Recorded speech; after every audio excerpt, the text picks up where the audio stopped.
नमस्कार. आज आपण जाणून घेणार आहोत लहान बाळांमध्ये जन्मतः असलेल्या हृदयाच्या लक्षणांबद्दल किंवा identifying signs and symptoms of congenital heart disease in children. मी डॉक्टर ललित गुणवंत सुधा लावणकर, बालहृदयरोग तज्ञ, interventional paediatric cardiologist, Gunwant child heart care centre, Mumbai Naka, Nashik येथे कार्यरत आहे. तर लहान बाळांमध्ये बरेचदा जेव्हा कुठल्याही पिडियाट्रिशियननी सस्पेक्ट केलं, तुम्हाला जेव्हा सांगण्यात येतं की लहान बाळाला हृदयाचा आजार असण्याची शक्यता आहे, त्यावेळेस थोडंसं गडबड झाल्यासारखं पाहायला लागलं. तर नेमका काय त्रास आहे, बाळ तर अगदी व्यवस्थित आहे दिसताना, एका डॉक्टर का आपल्याला हृदयाची तपासणी सांगतात. तर जी काही लक्षणं रुग्णमानाने दिसून येतात त्यांच्यामध्ये आपण जाणून घेणार आहोत की काय ही लक्षणं असतात. त्याच्यामधलं पहिलं लक्षण जे आहे ते बाळाला श्वास लागणं किंवा बाळाला धाप लागणं किंवा बाळाने जोरजोराने श्वास घेणं. बाळाची नॉर्मली श्वासाची जी गती आहे बाळाची एक साधारणतः 50 पर्यंत आपण म्हणू शकतो की नॉर्मल श्वासाची गती आहे. जन्मलेल्या बाळाबद्दल बोलतो मी, पहिल्या 1 महिन्याच्या आतल्या बाळाची. जर त्यापेक्षा 1 मिनिटामध्ये जर बाळ जोरजोराने जर श्वास घेत असेल तर शक्यता आहे की श्वसनासंबंधी काही आजार असू शकतो किंवा हृदयाचा जन्मतः आजार असू शकतो. तर बालरोग तज्ञांकडे गेल्यानंतर हे डिफाईन होईल की हृदयाचा आजार आहे की हा श्वसनासंबंधीचा आजार आहे. परंतु जर हा त्रास असेल तर आपण सस्पेक्ट नक्कीच करू शकतो. दुसरं लक्षण जे आहे लहान बाळांमध्ये जे दिसून येतं ते आहे की बाळाने निळसर पडणं, हात किंवा पाय निळसर दिसणं किंवा बाळाने रडताना जीभ किंवा ओठांच्या आजूबाजूचा भाग, तोंड आपण ज्याला म्हणतो, ते निळसरपणा दिसून येणं. असे जर काही लक्षणं असतील तर निश्चितच जन्मतः असलेल्या हृदयाच्या आजारांची शक्यता दाट असते. त्या बाळांना लवकरात लवकर ट्रीटमेंटची गरज आहे.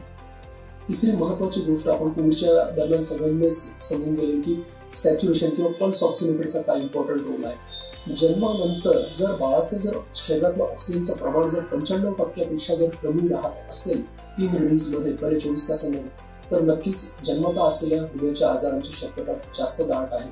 तर अशा बाळांना लगेचच पीडियाट्रिक कार्डिओलॉजिस्टकडे रिफर करण्यात येतं. त्यानंतर मोठ्या बाळांमध्ये जर आपण गेलो तर आपण बघू शकतो की बाळाला दूध अंगावर पिताना घाम येणं किंवा दूध पिताना बाळ थकल्यासारखं करणं, बाळाने अंगावरचं दूध व्यवस्थित पद्धतीने ओढू न शकणं किंवा बाळ थोडा वेळ अंगावरचं दूध ओढतंय, दमतंय, थकतंय, झोपी जातंय, पुन्हा थोड्या वेळानंतर उठतंय, पुन्हा दूध पिण्याचा प्रयत्न करतंय आणि एक सक रेस्ट सक सायकल आम्ही ज्याला म्हणतो की ज्यामध्ये बाळ थोडा वेळ दूध ओढतं, थोडा वेळ शांत राहतंय, पुन्हा थोड्या वेळानंतर दूध ओढण्याचा प्रयत्न करतंय.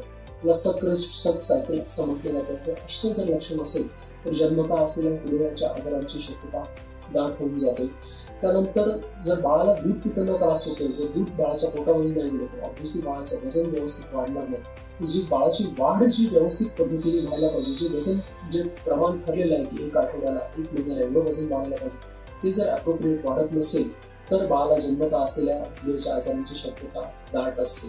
तर ही जी काही लक्षणं आहेत ही यातली निळसरपणा जर सोडला तर बरीचशी लक्षणं दुर्गमानाने हृदयाच्या आजाराबरोबर इतरही कुठल्याही आजारांची लक्षणं अशीच दिसून येऊ शकतात. तर यातली जर कुठली लक्षणं जर आपल्याला आढळली तर आपल्या बालरोग तज्ञांना आपण दाखवावं आणि त्यानंतर जर गरज वाटली तर पीडियाट्रिक कार्डिओलॉजिस्ट किंवा हृदयाच्या तपासणीची आपल्याला गरज पडते.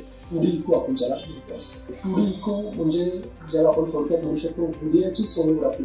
जशी गर्भवती स्त्रीमध्ये किंवा दुसऱ्या कुठल्या कारणांसाठी पोटाची सोनोग्राफीची तपासणी असते, 2D इको ही अगदी बरोबर त्याच सारखी तपासणी असते की ज्यामध्ये फक्त आणि फक्त लहान बाळांच्या हार्टची ही सोनोग्राफी केली जाते.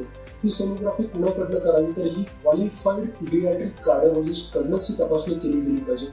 कारण की जसं आपण आपल्या लहान बाळांच्याच डॉक्टरांना पीडियाट्रिशियनना दाखवतो, तर तसंच ही तपासणी सुद्धा पीडियाट्रिक कार्डिओलॉजिस्ट कडनंच होणं गरजेचं आहे.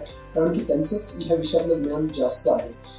ही तपासणीमध्ये काय आपल्याला आढळून येतं की हृदयाचे जे 4 कप्पे आहेत त्यांची रचना अगदी बरोबर आहे की नाही, त्यांच्या आतल्या भागांमध्ये कुठे छिद्र आहे का, कुठल्या झडपांना काही अडथळा आहे का किंवा काही झडपांमधलं रक्त पुन्हा हृदयात परत येत आहे का किंवा कुठल्या रक्तवाहिनीला काही अडथळा आहे का किंवा अतिरिक्त रक्तवाहिनी जी बंद व्हायला पाहिजे असते ज्याला आपण रक्तसार्टेरियोसिस असं म्हणतो ती उडी राहिलेली आहे का, त्यातल्या किंवा काही सायनोटिक डिसीज जे हार्ट डिसीजेस जे आहेत त्यांच्यापैकी कुठला आजार आहे का बाळाला, या सगळ्या आजारांचं निदान 2D इको ह्या तपासणीवर केलं जातं.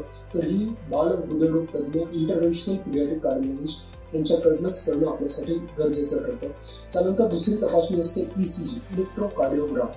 ECG मध्ये काय बघितलं जातं की हृदयाचे जे ठोके जे पडत आहेत त्यांचा रेट किती आहे ते आपण वरून सुद्धा मोजू शकतो. परंतु ECG वर आपल्याला पॅटर्न समजून येतो अरिथमिया आपण ज्याला म्हणतो की रिदम असोसिएटेड प्रॉब्लेम्स, यातला कुठला जर आजार असेल ब्रॅडिकली, किंवा हृदयाचे ठोके कमी असणं किंवा हृदयाचे ठोके नॉर्मलपेक्षा जास्त असणं, किंवा जे पॅटर्न जे आहे त्याच्यामध्ये काही ॲबनॉर्मॅलिटी असणं, हार्ट ब्लॉक असणं, सुप्राव्हेंट्रिक्युलर टॅकिकार्डिया असणं, व्हेंट्रिक्युलर टॅकिकार्डिया असणं, हे जर कुठले काही आजार असतील तर त्यांचं निदान ECG द्वारे केले जातं.